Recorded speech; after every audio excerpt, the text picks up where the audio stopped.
Capítulo 8. Persecución en la feria Vanidad. Apenas nuestros peregrinos hubieron salido de este desierto, Fiel, volviendo sus ojos atrás, vio venir a uno, a quien reconoció pronto y dijo a su compañero: «Mira quién viene allí». Miró Cristiano y dijo: «Es mi buen amigo Evangelista». «Sí», dijo Fiel, «y mío también, porque él fue quien me encaminó a la puerta». En esto llegó a ellos Evangelista y los saludó diciendo: «Evangelista, paz sea con vosotros, amadísimos, y paz con los que les ayuden». Cristiano: «Bienvenido, bienvenido, mi buen Evangelista. La vista de tu rostro me recuerda tu antigua bondad y tus incansables esfuerzos por mi bien eterno». Fiel: «Sí, 1000 veces bienvenido, oh dulce Evangelista. Cuán deseable es tu compañía para estos pobres peregrinos». Evangelista: «¿Cómo lo habéis pasado, amigos míos, desde nuestra última separación? ¿Qué habéis encontrado y cómo os habéis portado?». Entonces le contaron Cristiano y Fiel cuánto les había sucedido en el camino y cómo y con cuánta dificultad habían llegado donde estaban.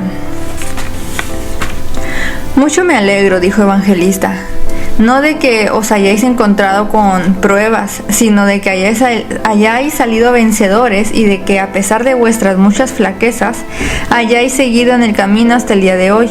Y me alegro de eso, tanto por vosotros como por mí. Yo he sembrado y vosotros habéis recogido, y viene el día cuando el que siembra y el que ciega gozarán juntos. Esto es, si os mantenéis firmes, porque a su tiempo segaréis, si no hubierais desmayado. Delante de vosotros está la corona, y es incorruptible. Corred de tal manera que la obtengáis. Algunos hay que se ponen en camino para alcanzar esta corona, y después de haber adelantado mucho en él, otro se interpone y se la arrebata. Retened, pues, lo que ya tenéis, para que ninguno os quite vuestra corona. Todavía no estáis fuera del alcance de Satanás. Todavía no habéis resistido hasta la sangre combatiendo contra el pecado. Tened siempre el reino delante de vuestros ojos y creed firmemente en las cosas invisibles. No dejéis que invada vuestro corazón nada del lado acá del mundo, y sobre todo, velad bien sobre vuestros corazones y sus concupiscencias, porque son engañosos sobre todas las cosas y desesperadamente malos. Poned vuestros rostros como un pedernal. Tenéis a vuestro lado todo poder en el cielo y en la tierra». Cristiano entonces le dio las gracias por su exhortación y le rogó que les enseñase todavía más para ayudarles en lo que les quedaba de su camino, y tanto más cuanto que sabían que era profeta y podía decirles algunas de las cosas que les habían de suceder y cómo podrían resistirlas y vencerlas. Lo mismo rogó también Fiel, y entonces Evangelista prosiguió: «Evangelista, hijos míos, habéis oído en la palabra de verdad del Evangelio que por muchas tribulaciones es menester que entremos en el reino del cielo, y otra vez que en cada ciudad os esperan prisiones y persecuciones, y por tanto debéis esperar que muy pronto en vuestro camino las encontréis en una o en otra forma. La verdad de estos testimonios en parte ya la habéis encontrado, y lo demás no tardará en venir, porque según podéis ver, casi estáis fuera de este desierto, y por tanto llegaréis pronto a una ciudad que está muy próxima, en la cual los enemigos os acometerán y se esforzarán por mataros. Tened además por cierto que uno de los dos tendréis que sellar vuestro testimonio con sangre, pero sed fieles hasta la muerte, y el rey os dará una corona de vida. El que allí muera, aunque su muerte será penosísima y sus padecimientos tal vez muy grandes, tendrá sin embargo mejor suerte que su compañero, no solo porque habrá llegado antes a la ciudad celestial, sino porque así se librará de muchas miserias que aún encontrará el otro en el resto de su jornada. Pero cuando hayáis llegado a la ciudad y encontréis cumplido lo que aquí os anuncio, acordaos entonces de vuestro amigo. Portaos varonilmente y encomendad vuestras almas a Dios como a fiel Creador, haciendo bien». Evangelista se encuentra con Cristiano y Fiel y los prepara para las difíciles pruebas de la feria Vanidad. Les dice que recuerden la realidad invisible de Dios y que se dirigen a una tierra mejor, donde habrá gozo y recompensas eternas. Hebreos 11:16. Les advierte que uno de ellos o ambos morirán a causa de su lealtad a Cristo. Con la ayuda de Dios podrán mantenerse firmes en la santidad y resistir la tentación hasta la muerte. Los anima diciéndoles: tenéis a vuestro lado todo poder en el cielo y en la tierra, y los entrega al cuidado de Dios. Entonces vi en mi sueño que apenas hubieron salido del desierto, cuando vieron delante de sí una población cuyo nombre es Vanidad, y en la cual se celebra una feria llamada la Feria de Vanidad, que dura todo el año. Lleva este nombre porque la ciudad donde se celebra es más liviana que la vanidad, y también porque todo lo que allí concurre y allí se vende es vanidad. Según el dicho del sabio, todo es vanidad. Esta feria no es nueva, sino muy antigua. Voy a declararos cuál fue su principio. Hace casi 5,000 años había ya peregrinos que se dirigían a la ciudad celestial, cual lo hacen ahora estos dos. Apercibido entonces Belzebub, Apolión y Legión con sus compañeros por la dirección que estos peregrinos llevaban, que les era forzoso pasar por medio de esta ciudad de vanidad, se convinieron en establecer esta feria, en la cual se vendería toda especie de vanidad y duraría todo el año. Por eso en esta feria se encuentran toda clase de mercancías: casas, tierras, negocios, colocaciones, honores, ascensos, títulos, países, reinos, concupiscencias y placeres, y toda clase de delicias, como son rameras, esposas, maridos, hijos, amos, criados, vidas, sangre, cuerpos, almas, plata, oro, perlas, piedras preciosas y muchas cosas más. En ellas se encuentran también constantemente truhanerías, engaños, juegos, diversiones, arlequines, bufones, bribones y estafadores de toda especie. No para en esto solo, allí se ven, y eso de balde, robos, muertes, adulterios, falsos juramentos, pero no como quiera, sino hasta los de color más subido. Como en otras ferias de no tanta importancia, aquí se encuentran también varias calles y travesías destinadas a mercancías especiales. Algunas de estas calles y pasadizos llevan el nombre de reinos y países especiales donde están expuestos géneros peculiares de ellos. Calle de España, Francia, Italia, Alemania, Inglaterra, etc. Pero como en todas las ferias hay siempre un género que prevalece más, así en esta también el de Roma priva mucho, solo que en la nación inglesa y en algunas otras se han disgustado bastante con él y tratan de hacerle competencia. De camino a la ciudad celestial se debe pasar por la Feria Vanidad, que representa al mundo, sus valores, seducciones y persecuciones. Se trata de un mercado que vende vanas distracciones, juegos de ocio y gratificaciones que dañan el alma, prostitutas, asesinatos, así como también buenos placeres que pueden convertirse en ídolos, familias, viviendas. Este lugar ha sido edificado por el enemigo y sus ángeles de las tinieblas.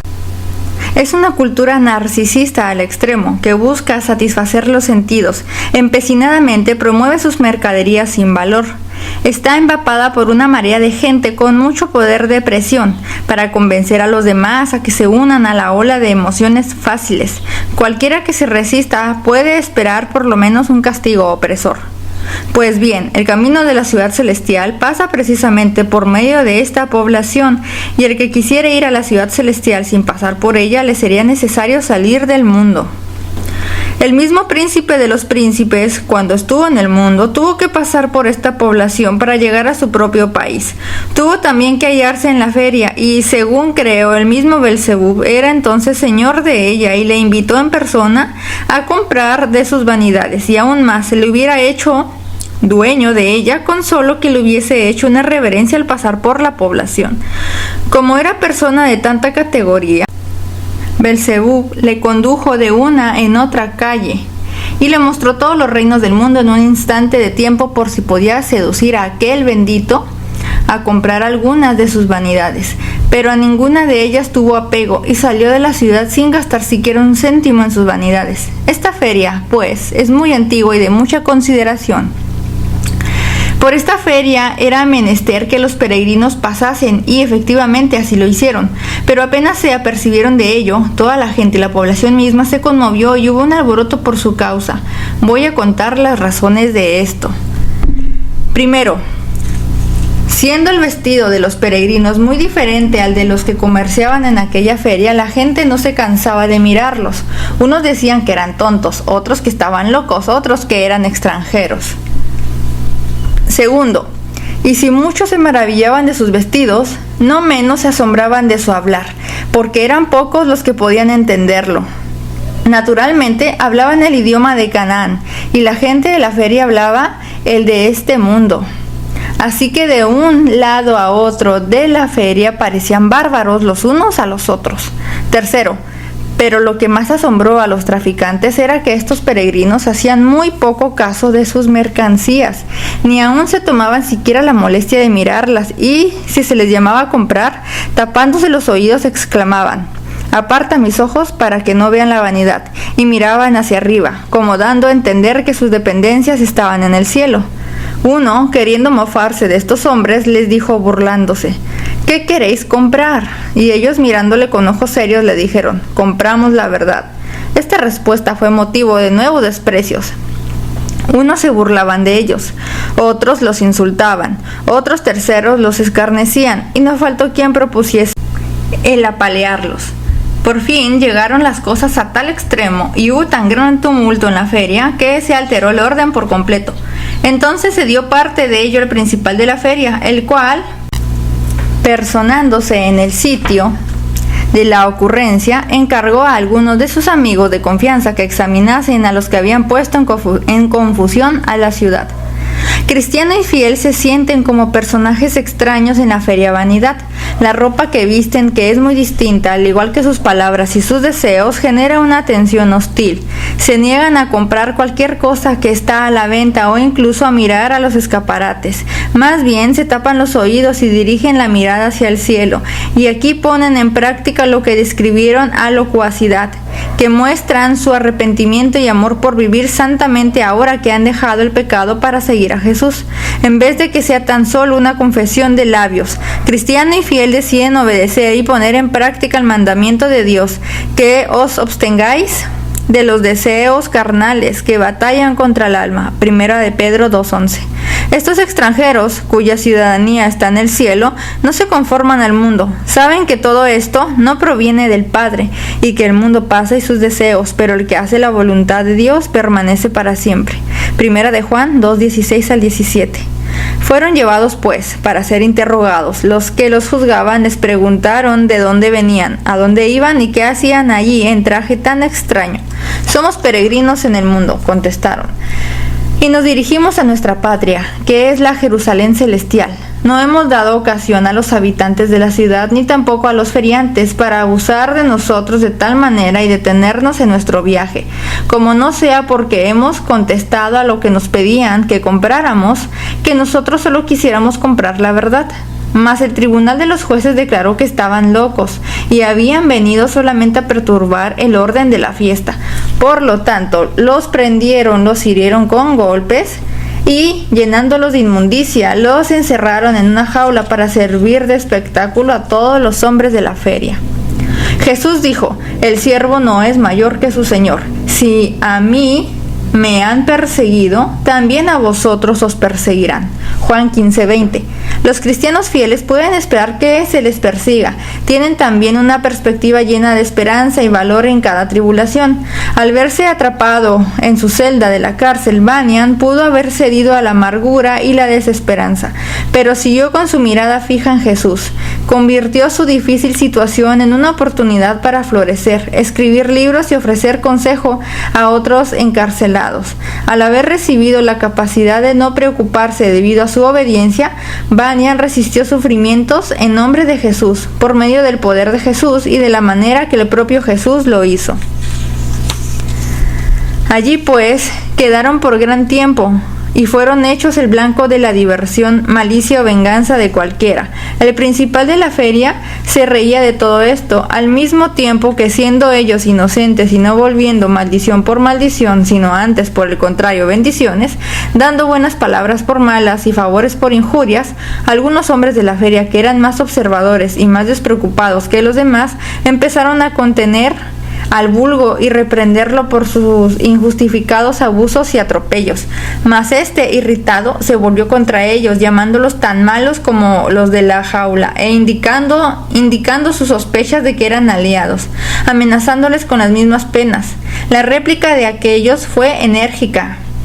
Nuestros peregrinos, dijeron, son pacíficos y sobrios, a lo que hemos podido ver, y no intentan hacer mal a nadie. Muchos de los feriantes merecían ser puestos en la jaula y en el cepo mejor que estos pobrecitos, de quien se ha abusado tanto.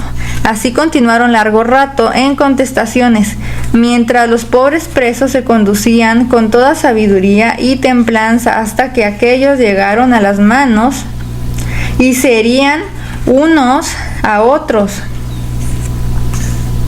Entonces los dos presos fueron llevados de nuevo delante de sus interrogadores, y allí, acusados de haber promovido la reciente confusión en la feria, en consecuencia, los apalearon lastimosamente, les pusieron las cadenas y así encadenados los pasearon por toda la feria, para escarmiento y terror de los demás, a fin de que nadie tomase su defensa o se juntase con ellos. Pero Cristiano y Fiel se portaron con gran sabiduría y recibían la ignominia y la vergüenza a que se les exponía, con tanta mansedumbre y paciencia que se ganaron en su favor unos cuantos de los hombres de la feria, aunque por cierto fueron muy pocos relativamente.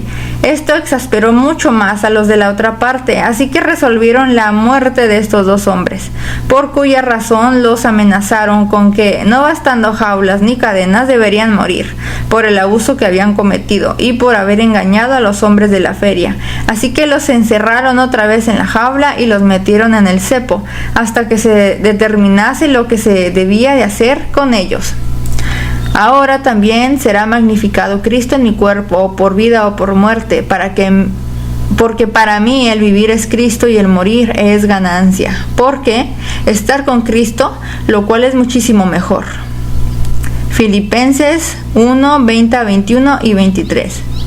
Entonces se acordaron estos dos de lo que Evangelista les había dicho, y este recuerdo los confirmó tanto más en sus caminos y sufrimientos, cuanto que ya se les había anunciado. También se consolaban mutuamente con el pensamiento de que el que más sufriese llevaría la mejor suerte, por lo cual ambos deseaban en secreto tener la preferencia, mas siempre poniéndose en manos de aquel que dispone todas las cosas con sabiduría y acierto altísimos. Así continuaron hasta que se resolviese otra cosa. Entonces se concedió tiempo para el proceso y consiguiente condenación. Llegado el día, fueron presentados en público y acusados. El nombre del juez era el excelentísimo señor Odio a lo Bueno. Su acusación fue la misma en sustancia, aunque algo variada en la forma. Los cargos que contenía eran como siguen: que eran enemigos y perturbadores del comercio, que habían producido conmociones y bandos en la ciudad y se habían ganado un partido a sus opiniones peligrosísimas en desacato de la ley de su príncipe. Pidió Fiel la palabra para defenderse y dijo: solo me he opuesto al que se había levantado primero en contra de aquel que es más superior al más alto. En cuanto a los disturbios, yo no los he promovido, soy un hombre de paz. Los que tomaron nuestra defensa lo hicieron al ver nuestra verdad e inocencia, y no han hecho más que pasar de un estado peor a otro mejor. Y por lo que atañe al rey de quien habláis, que es Belzebub, el enemigo de nuestro Señor, yo le desafío a él y a todos sus secuaces. Entonces se hizo un pregón para que los que tuviesen algo que decir en pro de su señor el rey y en contra de los reos compareciesen desde luego y diesen su testimonio. Presentáronse 3 testigos, a saber: envidia, superstición y adulación, preguntándoos si conocían al reo. y sobre lo que tenían que decir contra él y en pro de su señor el rey. Se adelantó Envidia y habló como sigue. Envidia: Excelentísimo señor, he conocido a este hombre por mucho tiempo y atestiguaré bajo juramento delante de este tribunal que es juez. Esperad, prestad primero el juramento. Hecho esto, prosiguió: Señor, este hombre, a pesar de su buen nombre, es de los más viles de nuestro país, pues no tiene respeto a príncipe ni pueblo, a ley ni costumbre, sino que hace lo posible para infundir en todos sus pérfidas ideas, que por lo general llama principios de fe y santidad. Concretando más, yo mismo lo he oído decir que son diametralmente opuestos el cristianismo y las costumbres de nuestra ciudad de vanidad, y que no podían en manera alguna reconciliarse, por lo cual, excelentísimo señor, no solo condena nuestros procederes laudables, sino también a los que los seguimos. Juez: ¿tenéis algo más que añadir? Envidia: mucho más podría decir si no temiese ser molesto. Sin embargo, si es preciso, cuando los otros señores hayan dado testimonio, a fin de que nada falte para condenarle, ampliaré mi declaración. Juez: podéis retiraros. Llamaron luego a Superstición y le mandaron que mirase al reo y que dijese lo que supiera de él y a favor del rey. Tomáronle entonces el juramento y empezó así. Superstición: Excelentísimo señor, no conozco mucho a este hombre, ni tampoco lo deseo. Sin embargo, esto es lo que sé por una conversación que tuve con él en esta ciudad, que es muy pernicioso. Le oí decir que era vana nuestra religión y que tal con ella nadie podía agradar a Dios. De cuyo dicho sabéis muy bien lo que necesariamente se desprende, a saber que todavía ofrecemos culto en vano, que estamos todavía en nuestros pecados y que, por fin, hemos de ser condenados. Esto es lo que tengo que decir. Vania sufrió de muchas maneras los 12 años que estuvo en la cárcel, porque se negó a ceder en sus convicciones. En una carta que escribió a un amigo, le dijo que la verdad y él fueron arrojados juntos a la cárcel, y que se había asido de esa verdad y valoraba haber tenido una mente y conciencia libre. Aunque mi hombre exterior había sido arrojado a una celda con candado y cerrojo, por la fe en Cristo puedo ascender tan alto como las estrellas. En esta celda moran una buena conciencia y paz. Mis ropas son blancas. Aquí, aunque preso, estoy libre de culpa. Nada me puede afectar. Con esta perspectiva, Banyan también puede decir: he seguido en esta condición con gran contentamiento por medio de la gracia. Por todo ello, sea la gloria a Jesucristo. Entonces se tomó el juramento de adulación y se le mandó decir lo que supiera contra el reo. Adulación: Excelentísimo señor, y vosotros señores que formáis parte del tribunal, conozco ya de mucho tiempo a este acusado y le he oído decir cosas que nunca deben decirse, porque ha injuriado a nuestro noble príncipe Belcebú y ha hablado con desprecio de sus ilustres amigos, el señor hombre viejo, el señor deleite carnal, el señor comodidad, el señor deseo de vanagloria, el anciano señor lujuria, el caballero gula, con todos los demás de nuestra nobleza. Ha dicho además que si todos los hombres pensasen como él, a ser posible, no quedaría ni uno de estos nobles en la ciudad.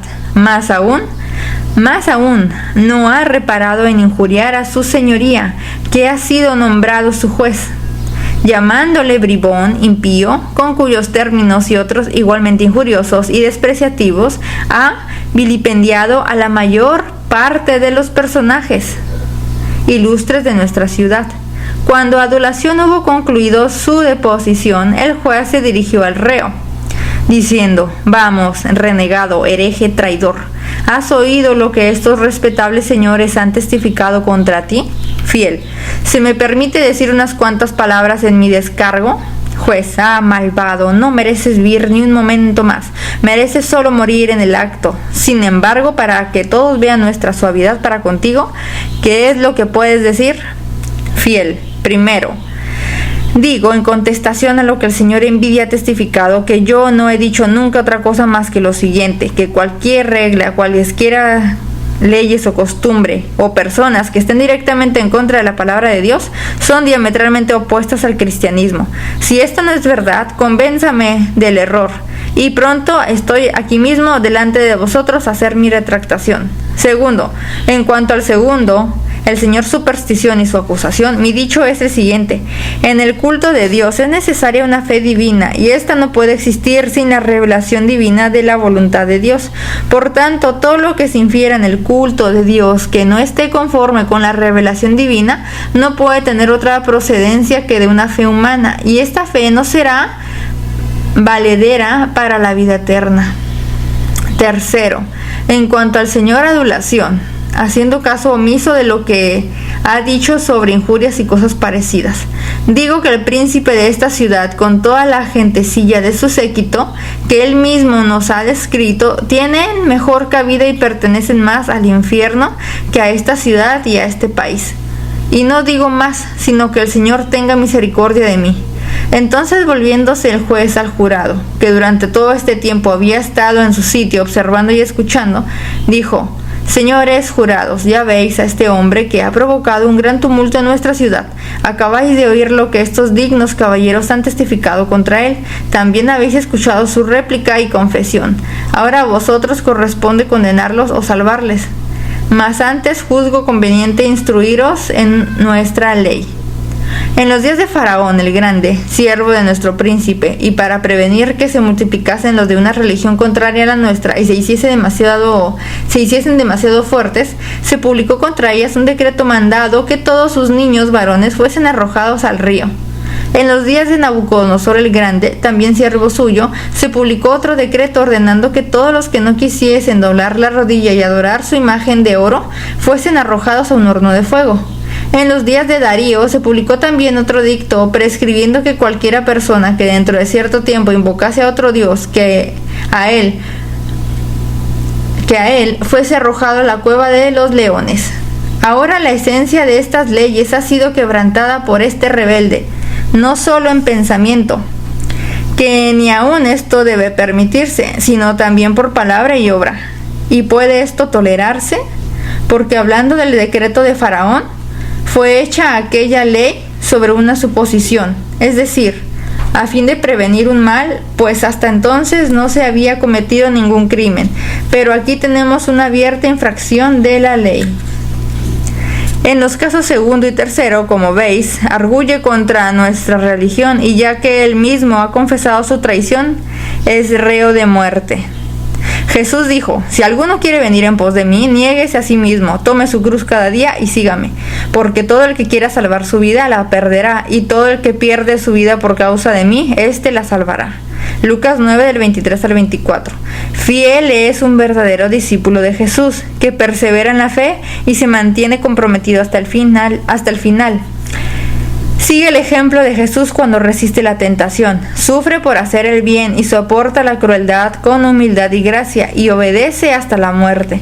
Cualesquiera que sean sus sufrimientos en la tierra, duran muy poco, y las aflicciones del tiempo presente no son comparables con la gloria venidera, que en nosotros ha de manifestarse. Romanos 8:18. Entonces se retiraron los del jurado, cuyos nombres eran respectivamente ceguedad, injusticia, malicia, lascivia, libertinaje, temeridad, altanería, malevolencia, mentira, crueldad, odio a la luz e implacable. Cada uno de estos dio individualmente su opinión en contra de él, y después acordaron por unanimidad declararle culpable ante el juez. Primeramente dijo ceguedad, que era presidente del jurado: veo claramente que este hombre es un hereje, fuera del mundo semejante bribón. Dijo injusticia. Sí, añadió el señor, malicia, porque aborrezco su mismo aspecto. Por mi parte, nunca le he podido sufrir, dijo el señor lascivia. Ni yo, confirmó el señor libertinaje, porque siempre se empeñaba en condenar mi modo de vivir. A la horca con él, dijo el señor temeridad. Es un miserable, añadió el señor altanería. Mi corazón se subleva contra él, dijo el señor malevolencia. Es un pillo, dijo el señor mentira. Se le hace demasiado favor con ahorcarle, dijo el señor crueldad. Despachémosle cuanto antes, dijo el señor odio a la luz. Y para concluir, dijo el señor implacable: aunque se me diera todo el mundo, no podría reconciliarme con él. Declarémosle, pues, en el acto digno de muerte. Y así lo hicieron. Sin pérdida de tiempo se le condenó a ser llevado al lugar donde había estado en un principio, y allí ser ajusticiado con la muerte más cruel que se pudiera inventar. Le sacaron, pues, para hacer con él según la ley de ellos, y primero le azotaron, luego le abofetearon, le cortaron la carne con cuchillos, después le apedrearon y le hirieron con sus espadas, y por fin le redujeron a cenizas en una hoguera. Tal fue el fin de Fiel. La multitud de la feria se ha escandalizado porque los peregrinos han rechazado sus ofertas y se ha opuesto a sus valores. El lío rápidamente se vuelve violento hasta alcanzar un grado de disturbio. El administrador de la feria los arresta, los mete a la cárcel y los enjuicia por atentar contra la tranquilidad. A Fiel lo acusan de ignorar las costumbres de la feria al decir que Dios juzgará a la gente por causa de su pecado. También lo acusan de despreciar a la autoridad de la feria, enemigo, señalando el precedente establecido por dirigentes corruptos de la antigüedad, Faraón, Nabucodonosor y Darío. Las autoridades lo sentencian a muerte. El valiente Fiel muere como mártir y se une a la gloriosa nube de testigos que murieron consagrados a Dios y sus promesas. Mas detrás de la multitud vi un carro con 2 caballos que le esperaba, y tan pronto como le despacharon sus adversarios, fue arrebatado en él por las nubes, al son de trompeta, camino derecho a la puerta celestial. En cuanto a Cristiano, dilataron su castigo y le volvieron a su cárcel, en donde permaneció todavía algún tiempo. Pero aquel que todo lo dispone y tiene en su mano el poder sobre la rabia de ellos, dispuso que Cristiano escapase otra vez. Entonces él continuó su camino cantando: con qué valor, oh Fiel, has profesado tu fe en Jesús, con quién serás bendito. Mientras sufra el incrédulo obstinado la pena que merece su delito. Tu nombre, por morir cual buen soldado, con letras indelebles queda escrito. Y si en el mundo y para el mundo mueres, gozas eterna vida de placeres. Dios no permite que Fiel y Cristiano sufran solos, los anima de antemano por medio de las palabras de evangelista y luego les hace recordar dichas palabras, les ofrece un escape de la tentación, que les permite elegir la pureza en vez de dejarse vencer por las trampas de la feria vanidad. Todo ello los capacita para que no teman a la muerte, además los ayuda a ver que si mueren, se irán al cielo más pronto y lograrán huir de las miserias de este viaje. Los ayuda a que no se separen en el viaje, para que se apoyen y consuelen el uno al otro. Luego de la muerte de Fiel, Dios lo lleva al cielo y permite que Cristiano vea cómo es llevado al cielo en una carroza. Y si en el mundo y para el mundo mueres, gozas eterna vida de placeres. Dios dispuso que Cristiano escapase de prisión y le dio un nuevo compañero de viaje llamado Esperanza.